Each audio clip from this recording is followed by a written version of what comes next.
Good afternoon, everyone. It's time for your daily Bible verse. And today we're going to read 1 Corinthians chapter 1, verses 13 through 17. Is Christ divided? Was Paul crucified for you? Were you baptized into the name of Paul? I am thankful that I did not baptize any of you except Crispus and Gaius, so no one can say that you were baptized into my name. Yes, I also baptized the household of Stephanas. Beyond that, I don't remember if I baptized anyone else.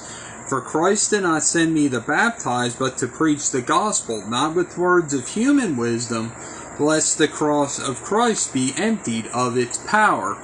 So, this is a really good verse, going against giving man glory for what God does. Paul here is saying, is Christ divided?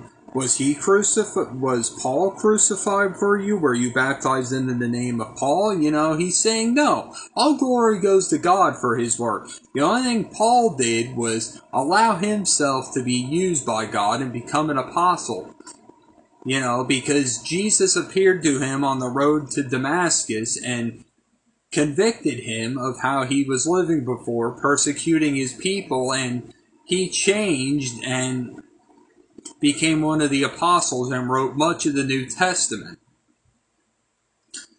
He's saying he's thankful that he did not baptize any of you, and he gives some people that were exceptions, but he's saying otherwise he doesn't recall baptizing anyone else.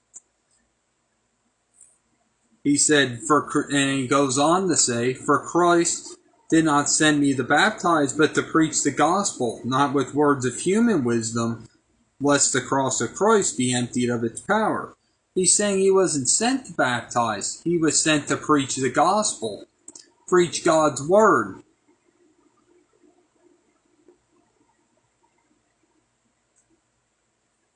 Not with words of human wisdom, obviously, words of God. He's saying, lest the cross of Christ be emptied of its power. So when you give glory to man, God don't get an ounce of it. And I tell people this all the time, but I'll continue to tell them that because it's an important issue when they tell me, you make my day. I felt better watching your videos. Remember, guys, all glory goes to God. The only thing I've done is allow God to use me. The only thanks I should get is for allowing him to use me and for me accepting Christ and being a faithful servant to God. Love yous.